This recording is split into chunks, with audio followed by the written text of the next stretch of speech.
Hi, I'm Russ Whitlock, author of the book The Texas White House, a pictorial tour of Lyndon and Lady Bird Johnson's home on the LBJ Ranch. Today I'm standing in the San Bernardino National Forest in the mountains high above the Coachella Valley of California. I'm reminded of many environmental laws of the Lyndon B. Johnson administration, especially for me, those affecting national parks and forests.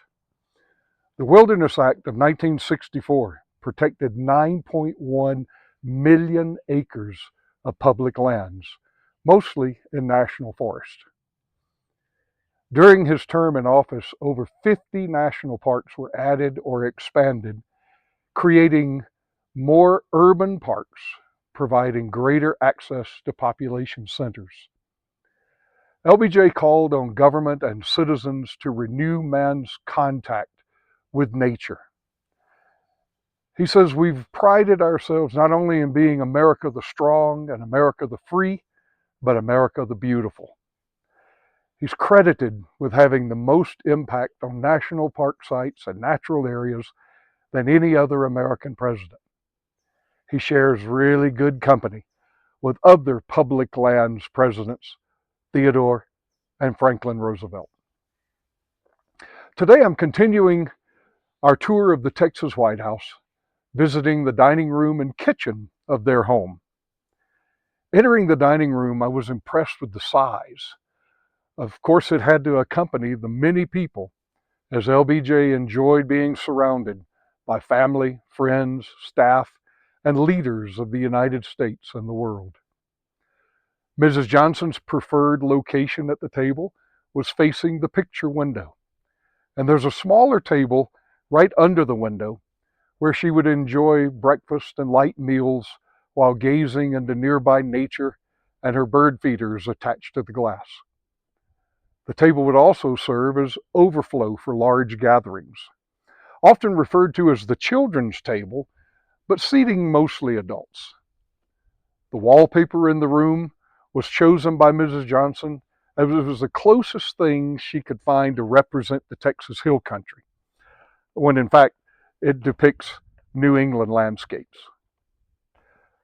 A women's sewing club in Fredericksburg stitched images of wildflowers onto the chair's upholstered seats. Two sets of candlesticks were gifts to the Johnsons. One set replicates those used by Sam Houston of Texas lore and legend.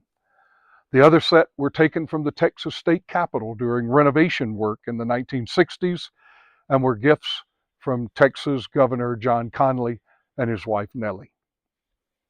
Staff members used to remark that the telephone was just an extension of LBJ's arm. And much to Mrs. Johnson's chagrin, he often interrupted meals by making or receiving phone calls. Of course, this was the president's dining spot by the telephone, and his seating was always provided by a variety of office chairs, creating a more comfortable and distinctive chair for the workaholic of ever increasing influence and importance. In this historic photograph, notice the wall behind Mrs. Johnson. Now look at the wall as I knew it. After LBJ's passing, the ranch house became known as Nina's house. She delighted in her growing number of grandchildren and sharing the house and the ranch with them. The problem occurred when a bathroom overflowed on the second floor. The water stained the wallpaper below. Mrs. Johnson's solution was to have an art student paint in more clouds. Now note the high chair in the photo. LBJ adored his grandson, Lyndon, the child of Lucy and Patrick Nugent. The room hosted many holiday gatherings and visits by well-known political figures of the time. On one occasion, Press Secretary Bill Moyers was called upon to return thanks before the meal. He rose beside the table and began speaking. The president said, "Speak up, Bill, I can't hear you." To which Bill responded, "Mr. President, I wasn't speaking with you."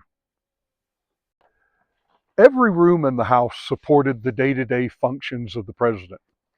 And as in your kitchen, where food is prepared and family and friends are fed, the kitchen of the Texas White House did the same, but it's not very large. And sometimes there were so many cooks and servers in the kitchen, it almost took a traffic cop to keep it well supported and orchestrated to support the meetings that occurred in the dining room, the office, and even outside under the live oaks. Nothing in the kitchen is more telling than the commercial size oven. So many mouths to feed so many times. I really like this photo of longtime cook Zephyr Wright removing fresh loaves of bread from the oven. During restoration of the kitchen, members of the park's maintenance crew discovered some historical wallpaper behind the wallboard. The restoration returned the paper to full view as it was in his time. And you realize that Mrs. Johnson's one of her favorite colors was yellow. Those yellow countertops run throughout the room, and she even had the metal table recovered from its original red and white checkered top to the yellow formica. Speaking of formica, as we endeavored to return the kitchen to its 1960s look, the park curator contacted the company that owned Formica countertop brand. Of course, that yellow was no longer available, but they gladly provided a special run of Mrs. Johnson yellow to support our efforts. Almost every item in the Texas White House is associated with some significant story or event or a memento of wonderful friends or visits. The small TV seen here in the photo has a story. LBJ and President Kennedy were in Dallas in late 1963. After the day's events in Fort Worth and Dallas, they were scheduled to travel to the ranch. During that visit, telephone lines at the ranch had been temporarily disconnected so the phone company could add additional lines to support the vice president and president while at the ranch. Bess Abel, Mrs. Johnson's social secretary, was part of the staff at the ranch making preparations. She told me for a while their only contact with the outside world was TVs.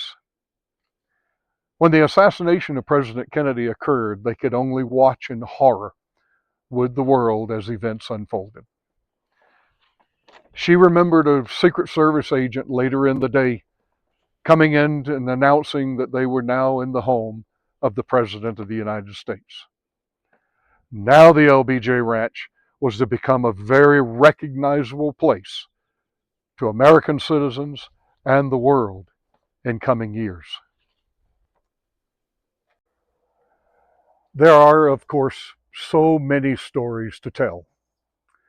The next video will continue our tour through the Texas White House, moving into the den and the yellow sitting rooms. I'm Russ Whitlock, and it is a pleasure to share images and some stories I heard during my tenure as superintendent of the Lyndon B. Johnson National Historical Park. My book is available on Amazon and locally in the Texas Hill Country at the LBJ Library and Museum, the LBJ National and State Parks, and in Johnson City at Grace and Gratitude Gift Store. I look forward to continuing our tour of the Texas White House, a place of important historical events in American history. I'll see you next time.